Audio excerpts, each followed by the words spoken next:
All right, we have rather some new numbers out from the Department of Labor about unemployment. According to the Department of Labor, 1.9 million more Americans applied for unemployment benefits last week.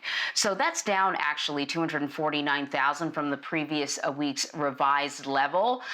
In total, around 21.5 million Americans are still receiving unemployment benefits after initially applying. So that's the numbers, but what do the numbers really mean, right? We want to bring in our IRC CEO, David Ragland, to discuss these numbers. David, I see the numbers, unemployment goes up, unemployment goes down, looks like fewer people are applying for benefits, but what's your sort of biggest takeaway when you look at the numbers? Okay, a couple of great things here. Number one is over the last 9 weeks, we've seen the new claims for unemployment consistently go down. That's good news, number one. Number two is that the continuing claims numbers are down from the high of $24 million. That's good news, number two. Good news, number three, is we know that job openings and job eliminations are reported each month. And so Challenger does a survey every month. And over from last month to this month, we've seen a 41% decrease in the number of layoffs announced by companies. They hit a high of 671,000.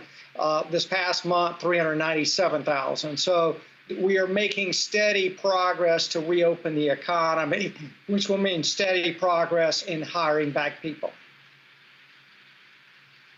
So, David, as states reopen, what does it look like for people that were laid off if jobs return?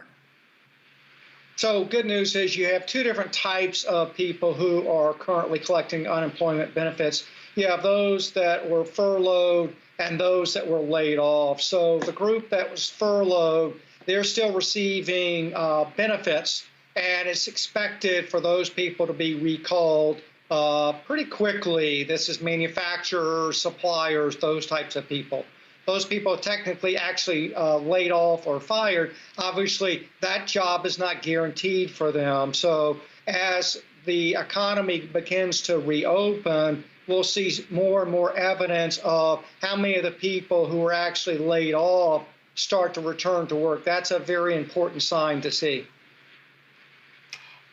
You know, David, as we watch the stock market, sometimes I find it just utterly confounding because it seems to run contrary to at least the way I feel emotionally about like where we are in this country.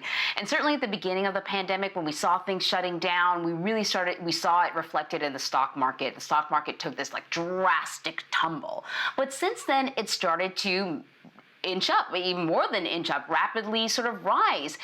And things feel even more uncertain than ever before right now, especially when we look at the protests around the country. So many of these businesses were poised to start opening. Maybe they were part of the first or the second phase, and now they can't, and the stock market is doing just fine. Help me understand the disconnect.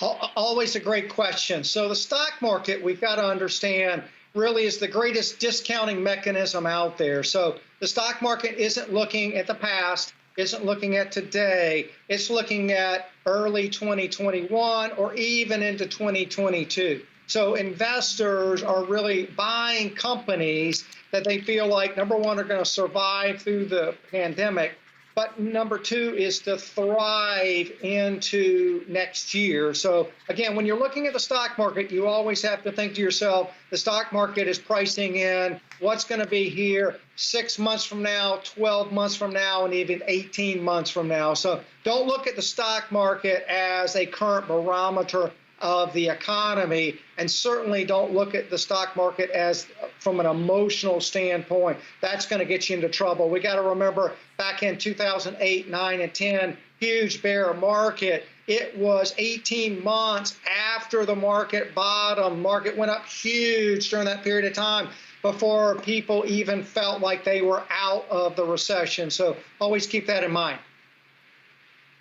That is good to know. The stock market is hopeful, I guess. That's how I'm going to interpret that. Absolutely. David Ragland, you are the CEO of IRC. Thank you so much for joining us. Great to be here. Bye-bye.